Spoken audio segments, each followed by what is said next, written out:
Hello everyone, welcome to my channel online GS by Diwakar. तो यहाँ पे हम लोग एग्रीकल्चर ज्योग्राफी का लेक्चर नंबर 6 देखेंगे, जिसमें क्रॉप कम्बिनेशन के बारे में डिस्कस किया जाएगा। और इसमें कीकू काजू दोई और रफ़ीउल्ला बीवर की जो विधियाँ हैं उस पर भी हम लोग डिस्कस करेंगे।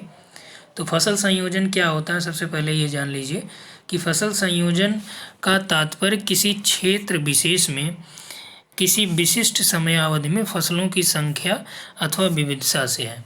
अर्थात कि किसी क्षेत्र विशेष में एक निश्चित समय के अंदर जो फसल बोई गई या कितनी संख्या में फसल बोई गई, अर्थात कि कौन कौन सी फसलों की खेती हुई, या फसलों में विविधता का तात्पर्य मान लीजिए यहाँ पे गेहूँ बोया गया, यहाँ आपका मटर लगा दिया गया यानी मटर बो दिया गया, या इधर आपका सरसों है, गन्ना है, ये सभी। तो ये क्या है कि एक निश्चित क्षेत्र में और निश्चित समय में, ठीक, जो फसलों की संख्या है या फसलों में जो विविधता वेरिएबिलिटी पाई जाती है,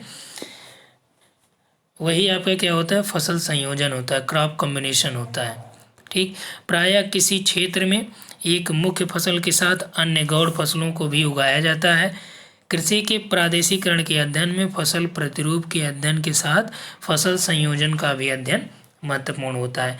जब हम लोग एग्रीकल्चर का यानी कृषि का प्रादेशिकरण देखते हैं तब वहाँ पे दो चीज़ें महत्वपूर्ण हो जाती हैं। एक तो वहाँ पे फसल का जो पैटर्न है वो क्या है, ठीक, साथ ही साथ फसल का यानी क्रॉप का जो कॉम्बिनेशन है वह दोनों महत्वपूर्ण हो जाता है। ठीक, यहाँ पे दे रहा है कि किसी क्षेत्र में एक मुख्य फसल के साथ अन्य गौड़ फसलें भी उगाई जाती हैं। इसी को क्या बोलते हैं, मिक्स्ड क्रॉप बोलते हैं। क्या बोलते हैं, मिक्स्ड क्रॉप या मिक्स्ड क्रॉपिंग पैटर्न, मिश्रित फसल प्रतिरूप। और यहाँ पे क्या हुआ कि एक आपका मुख्य फसल है यानी मेजर क्रॉप होगी, दूसरा उसके साथ बो दी जाती है। जबकि हमने आपको बताया कि मिश्रित फसल तो ये आपने देखा, और मिश्रित कृषि जो मिक्स्ड फार्मिंग है, मिक्स्ड फार्मिंग में क्या आपने देखा था कि वहाँ पे एक तो पशुपालन हो रहा है और साथ साथ एग्रीकल्चर हो रहा है। ठीक, यानी एग्रीकल्चर और पशुपालन दोनों साथ साथ हों, तब उसे क्या बोलेंगे, मिश्रित कृषि बोलेंगे। जब दो फसलें एक साथ बोई जाएं उसे क्या बोलेंगे, मिक्स्ड क्रॉप यानी मिश्रित फसल बोलेंगे। ठीक, फसल संयोजन प्रदेशों का अध्ययन कृषि भूगोल में एक महत्वपूर्ण पक्ष है, क्योंकि यह कृषि के प्रादेशिकरण का एक सुदृढ़ आधार प्रस्तुत करता है। प्रायः ये देखा जाता है कि फसलों को दूसरी फसलों के साथ संयोजित करके उत्पन्न किया जाता है, और यह बहुत कम देखा जाता है कि जो एक फसल है वो दूसरी फसल से अलग अलग रहकर एक समय में निर्धारित क्षेत्र को घेरती हो। तो यहाँ पे देखिए कि जो फसल संयोजन है, फसल संयोजन के अध्ययन के लिए फसलों के वितरण और संकेंद्रण का भी ज्ञान होना आवश्यक होता है। इससे भी महत्वपूर्ण बात यह है कि इसकी सहायता से फसलों के एकीकृत संग्रह पर विचार किया जा सकता है, और फसल संयोजन के जो क्षेत्र हैं उसके सीमांकन के लिए अलग अलग विधियां प्रचलित हैं। यदि हम लोग फसल संयोजन विधियों के निर्धारण की बात करें तो इसमें एक स्वैच्छिक चयन विधि का भी प्रयोग होता है, या इसमें जो विकास के वेरिएबल्स हैं उसके आधार पे भी इसका अलग अलग सीमांकन होता है। तो इसमें देखिए जो पहला है वो है आपका स्वेच्छा चयन विधि या आर्बिट्री चॉइस मेथड, दूसरा है स्टैटिस्टिकल मेथड या सांख्यिकीय विधियाँ। तो जो स्वेच्छा चयन विधि है उसको देख लीजिए। इस विधि में प्रथम 2 या 3 फसलों को शामिल किया जाता है, अन्य को नहीं। इस विधि में कई कमियां हैं। विश्लेषण के समय दोहराने का डर, बृहद क्षेत्रों की वजह से लघु प्रदेश में कुछ फसलें छूट जाती हैं। कमियों के बावजूद इसे अपनाया गया क्योंकि यह विधि क्या है, बहुत सरल होती है। तो जो स्वैच्छिक चयन विधि है, यह विधि स्वैच्छिक चयन पर ही आधारित होती है, न कि तर्क संगत पे, और न ही यह आपका वस्तुनिष्ठ ही है। तो क्षेत्र में जो अधिकांश उत्पन्न की जाने वाली फसलें हैं वो बिना सोचे समझे और उनकी कुल जो खेतिहर भूमि है उसमें प्रतिशत की मात्रा का भी ध्यान नहीं रखा जाता है, तो चयन प्रक्रिया में कोई स्थान नहीं रह जाता है। यहीं यदि हम लोग बात करें कि स्वैच्छिक चयन और फसल संयोजन के निर्धारण में संख्याबोध तकनीकों का उत्तर प्रदेश के अध्ययन क्षेत्र के उदाहरण के लेकर हम लोग देख सकते हैं कि अलग अलग जो क्षेत्र हैं वहाँ पे अलग अलग फसलों का प्रोडक्शन होता है। यदि हम लोग यूपी के संदर्भ में देखें तो अलग होता है, क्योंकि जो प्रत्येक फसल के क्षेत्र में निश्चित वर्ष में सकल खेतिहर भूमि पर जो मात्रा होती है वो पहला या पहले 2 या पहले 3 फसलों का चयन उस पर होता है। तो इसमें आपको बहुत ज़्यादा समझने की आवश्यकता नहीं है, बस आप सुनते जाइए। इसमें आप ये समझिए जो स्वेच्छा चयन विधि है इसमें आप अपने इच्छा से फसलों का चयन करते हैं और एक साथ आप 1 या 2 या 3 फसलों को बो सकते हैं। इसमें समस्या ये आती है जब इसके डाटा कलेक्शन किया जाता है इसमें, तो उसमें ये रहता है कि कहीं एक ही फसल कई बार यहाँ पे ना हो जाए, यानी दोहरा ना जाए। जो बड़ा क्षेत्र यदि है वहाँ पे क्या होता है कि ये कुछ फसलें छूट भी जाती हैं, क्योंकि ये स्वेच्छा चयन विधि है और ये आसान है इसलिए इसको अपनाया गया। हालांकि इसमें कमियां हैं लेकिन आसान है, आम व्यक्ति भी उसको कर सकता है। फसल संयोजन की जो दूसरी विधि है स्टैटिस्टिकल मेथड, सांख्यिकी विधि, यह विधि स्वेच्छा चयन विधि से अधिक स्पष्ट है और कृषि भूगोल में सांख्यिकी विधियों का उपयोग सबसे पहले 1934 में जे.सी. वीवर महोदय ने किया। इन्होंने यूएसए में फसल संयोजन हेतु सांख्यिकी विधियों का प्रयोग किया था। तो प्रश्न आपसे ये पूछा जा सकता है कि फसल संयोजन में सांख्यिकी विधि का सर्वप्रथम उपयोग किसने किया, तो वीवर महोदय ने किया था। वीवर ने कब किया था, 1934 में किया था। और इन्होंने किस क्षेत्र के लिए किया था, तो ये यूएसए के लिए इन्होंने किया था। क्लियर हुआ यहाँ तक कि यूएसए के लिए यानी आपका संयुक्त राज्य अमेरिका के संदर्भ में इन्होंने किया था। कौन, जे.सी. वीवर। ठीक, कृषि भूगोल में सर्वप्रथम इन्होंने ये किया था। और कहीं कहीं आपका 1934 के बजाय 1954 भी मिलता है। तो 1954 में जो इन्होंने मिडल वेस्ट यूएसए था वहाँ पे फसल संयोजन को निर्धारित करने हेतु सांख्यिकी तकनीकों का उपयोग किया था। वीवर ने कृषि प्रदेशों के निर्धारण में इन्होंने काउंटी, ठीक, जो वहाँ पे होता है वहाँ पे छोटे छोटे क्षेत्रों को काउंटी बोलते हैं, तो काउंटी भूमि का वहाँ पे यानी जो काउंटी होता है खेतिहर भूमि का उपयोग किया था। वीवर महोदय ने अपने सिद्धांत में मानक विचलन विधि का प्रयोग किया, साथ ही विभिन्नता को भी शामिल किया। ये आपका यूजीसी में पूछा गया प्रश्न है। ठीक, प्रीवियस ईयर आप लोग सॉल्व करेंगे, वहाँ पे ये चीज़ें आपको मिलेंगी। तो वीवर महोदय ने विभिन्नता और मानक विचलन दोनों आधारों पे विधियों का उपयोग किया, सांख्यिकी विधियों का फसल संयोजन में उपयोग किया। न्यूनतम विचलन ज्ञात करने के लिए उन्होंने स्टैंडर्ड डेविएशन यानी मानक विचलन विधि का उपयोग किया, जिसमें मानक विचलन यानी SD = √σd² होता है, जिसमें यस आपका हो गया स्टैंडर्ड डेविएशन यानी मानक विचलन, डी आपका क्या हो गया क्षेत्रीय इकाई में वास्तविक प्रतिशत और सैद्धांतिक वक्र में अंतर को स्पष्ट करती है, जहाँ पे एन आपका फसल संयोजन में फसलों की संख्या बताता है।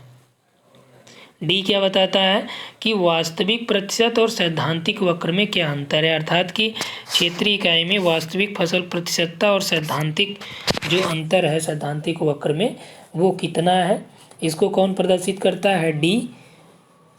ठीक, तो ये फार्मूला क्या हो गया σd² अंडर रूट में, यानी इनका वर्ग मूल निकालना है। अब यहाँ पे जो वीवर महोदय ने बताया था कि अलग अलग इन्होंने 10 फसलों तक निर्धारित किया था। एकल फसल में इन्होंने माना कि जो एरिया है उसका 100% एकल फसल होती है। 2 फसलों में उन्होंने माना कि जो क्षेत्र है वो 50% यूज करेगा 2 फसलों में। 3 फसल में 33.3, 4 में 25%, 5 में आपका 20%, यानी कि टोटल जो 100% है उसमें जितना आप फसल बो रहे हैं उससे डिवाइड कर दीजिए तो उसका सेम लगभग बराबर क्षेत्र पता चल जाए, फसल संयोजन पता चल जाएगा। इसी तरह से उन्होंने 5 के बाद 6, 7, 8, 9, 10 टोटल 10 फसलों पे उन्होंने इसके बारे में बताया था। और 10वां जो क्षेत्र था, 10वां फसल संयोजन, उसमें प्रत्येक 10 फसलों में 10% आ रहा था, यानी एक फसल में 10%। यही विभिन्नता के संदर्भ में जे.सी. बीवर ने सापेक्षिक मूल्य को महत्वपूर्ण माना, इसलिए उन्होंने वर्गमूल की गणना नहीं की। उन्होंने किसका महत्वपूर्ण माना, किसको? उन्होंने विभिन्नता में वर्गमूल को महत्व नहीं दिया। ठीक, सापेक्षिक मूल्य जब निकाला तो उन्होंने वर्गमूल को महत्व नहीं दिया, इसलिए उन्होंने जो वास्तविक उनका फार्मूला आया वो आपका ये आया कि sigma D square upon N आया। तो ये आपका sigma D square upon N. तो प्रश्न आप ध्यान से देखिएगा, जब आपसे पूछे कि मानक विचलन हेतु किसने under root sigma D square upon N का फार्मूला दिया, तो बीवर ने दिया।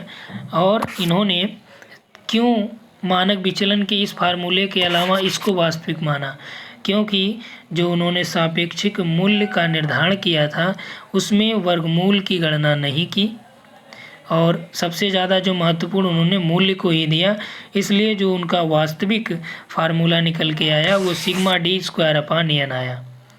और बीवर की विधि को गोरखपुर ज़िले के संदर्भ में उसमें इम्प्लीमेंट किया गया, जहाँ पे अलग अलग समयों में अलग अलग क्षेत्र इकाइयों में अलग अलग प्रतिशत में अलग अलग फसलों को लिया गया और उनके क्षेत्रों को भी लिया गया। ठीक, तो ये टोटल आपका है कि उन्होंने क्या क्या किया, कैसे किया।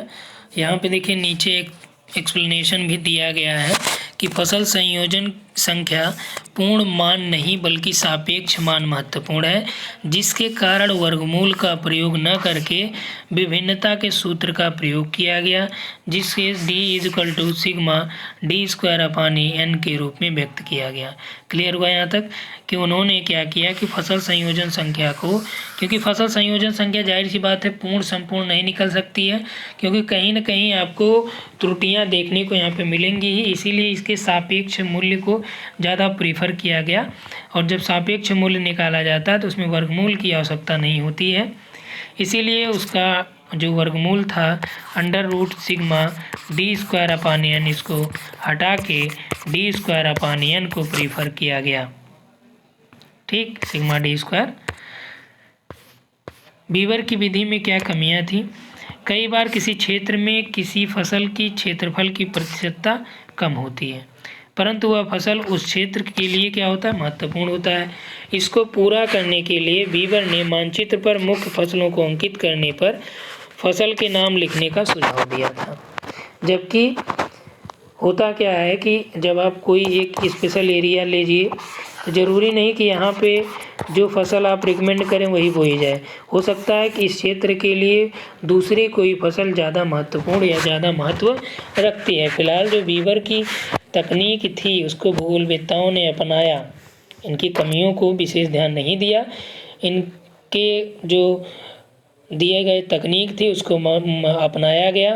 कुछ विद्वान ने इनकी विधि में फसल और पशुधन दोनों को संयोजित कर दिया, जिसमें स्कॉट हैं, बेनेट हैं, कोपेक ने 1964 में बताया, और इसी प्रकार से जॉनसन और ट्यूफनर ने भी प्रकट किया जो उनकी विधियां थी। और रफ़ीउल्लाह हो गए, हॉग हो गए, इन्होंने इस विधि में कमियां बताई और उसमें संशोधन किया, उसके बाद उसको इन्होंने अपनाया। इसे अपनाने वालों में डोई महोदय भी हैं।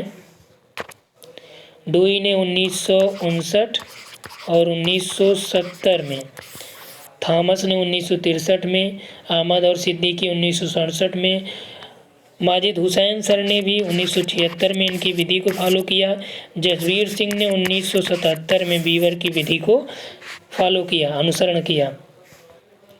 बीवर की विधि में संशोधन कौन कौन करते हैं? पीटर स्कॉट ने दिया कि उन्होंने तस्मानिया के कृषि क्षेत्रों का निर्धारण करते समय बताया कि कृषि में पशु का उतना ही महत्व है जितना कि फसल का। तो बीवर की विधि में कृषि और पशु पालन का महत्व किसने बताया? स्कॉट ने बताया और इस आधार पर संशोधन किया। जेटी कोपोक ने 1964 में स्कॉट की विधि का संशोधन किया कि पशुओं द्वारा खाए गए चारे को एक सामान्य इकाई में परिवर्तित किया जाए तो उसे कुल पशुओं की प्रतिशतता के रूप में व्यक्त किया जाए। इससे उन्होंने 11 फसल क्षेत्र और 38 फसल संयोजन क्षेत्र बताए। कौन? कोपोक महोदय ने बताए थे। ठीक, और यही 1964 में इन्होंने दिया। और साथ ही साथ बीवर की विधि को उत्तर प्रदेश में जो फसल संयोजन था उस पे सिद्दीकी महोदय ने 1972 में 1972 में उत्तर प्रदेश में फसल संयोजन का अध्ययन कर अधिक वास्तविक परिणाम खोजे और उसके क्रिटिकल वैल्यू टेबल को भी बताया। और स्कॉट ने कहाँ पे इसका उपयोग किया? तो उन्होंने तस्मानिया में फसल और पशुधन दोनों के सर्वेक्षण में इसका प्रयोग किया। कहाँ पे? तस्मानिया में। ठीक, किसने किया? स्कॉट ने किया था। यहाँ पे देखिए, याद रखिएगा, ये प्रश्न यहाँ से पूछ सकता है कि तस्मानिया में बीवर की विधि का प्रयोग किसने किया? तो स्कॉट ने किया। उत्तर प्रदेश में बीवर विधि को किसने प्रैक्टिकली यूज किया? तो वो हैं सिद्दीकी महोदय ने। ठीक, जेटी कोपोक ने स्कॉट की विधियों का संशोधन कर दिया। अब आते हैं डोई। ठीक, कीकुकाजू डोई। तो कीकुकाजू डोई ने उनका उपयोग सहारनपुर जिले के उदाहरण से हम लोग स्पष्ट करते हैं। फिलहाल यहाँ पे उसका डाटा नहीं दिया गया है तो आपको उसके बारे में जानने की आवश्यकता भी नहीं है, ना तो वहाँ से आपको प्रश्न ही पूछा जाएगा। यहाँ पे जो डोई के बारे में जानना ये है कि इन्होंने बीवर की विधि जो संयोजन विधि थी या सांख्यिक विधि थी उसमें संशोधन किया और उसे जापान की औद्योगिक संरचना ज्ञात करने में उपयोग किया। ये आपका प्रश्न पूछा गया, याद रखिएगा कि जापान की औद्योगिक संरचना ज्ञात करने के लिए किसने बीवर की विधि का उपयोग किया था? तो कीकुकाजू डोई ने किया था। डोई ने फसल संयोजन के संदर्भ में उपयोग किया या किसके? तो इन्होंने औद्योगिक संरचना को निर्धारित करने में उपयोग किया था बीवर की विधि का। ठीक, बीवर व डोई की विधि में अंतर यह है कि डोई ने संयोजन हेतु m=σd² का उपयोग किया। ठीक, इसमें उन्होंने इसके स्थान पर σd² का प्रयोग किया जिसकी गणना प्रत्येक संयोजन के लिए नहीं परंतु एक तालिका द्वारा की जाती है। विधि में क्या अंतर है कि डोई ने संयोजन हेतु σd² के स्थान पर केवल σd² का उपयोग किया जिसकी गणना प्रत्येक संयोजन के लिए नहीं बल्कि पूरा जो टेबल है उसके लिए किया जाता है।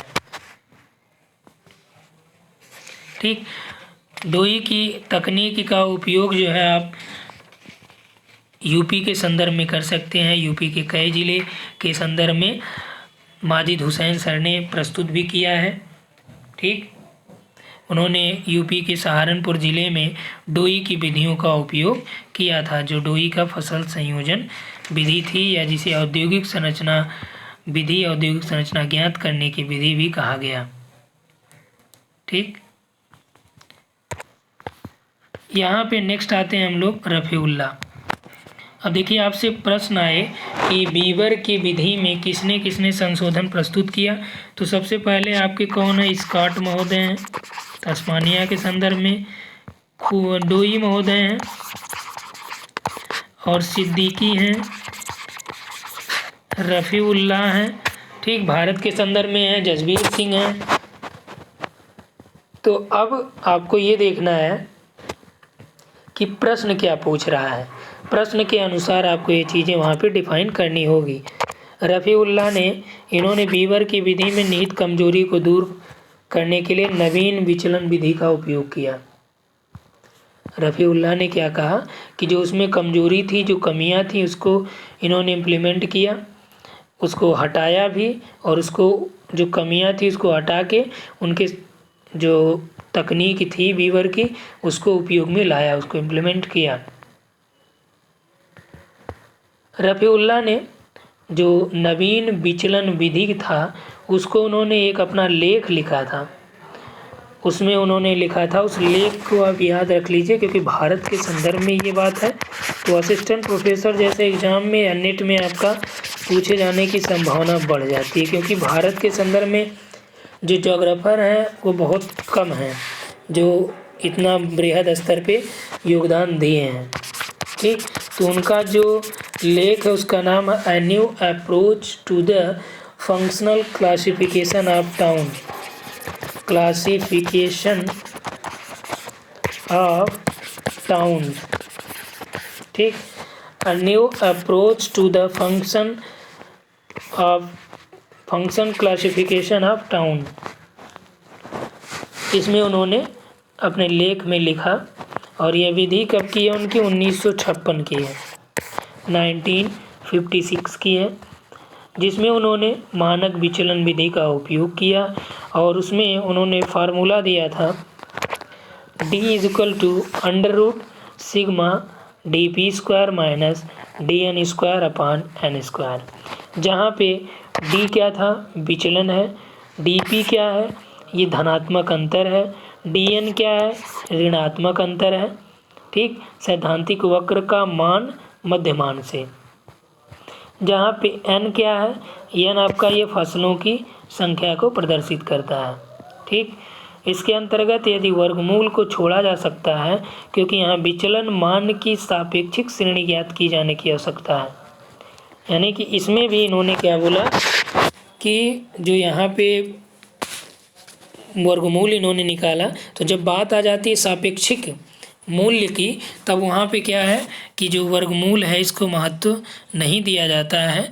तो अब इनकी जो विधि हो गई वो ये हो गई कि sigma dp² minus dn² under root हट जाएगा। ठीक, रफ़ीउल्लाह की तकनीक अधिक शुद्ध और वैज्ञानिक रही। इन्होंने अधिकतम धनात्मक विचलन विधि का उपयोग किया था। ठीक, इनका जो ये विधि है इसका नाम है अधिकतम धनात्मक, इसको लिख लीजिए, अधिकतम धनात्मक विचलन विधि, हालांकि नोट्स में लिखा गया है धनात्मक विचलन विधि। ठीक,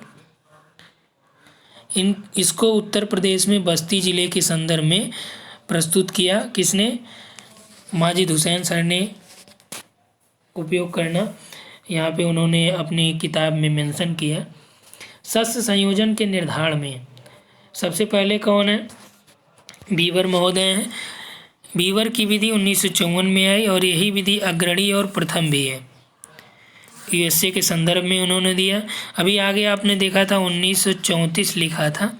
ठीक, उन्होंने उपयोग तो किया लेकिन जो यूएसए के संदर्भ में दिया तो 1954 में दिया था। ठीक, इसमें उन्होंने एक फार्मूला दिया सिग्मा d² की।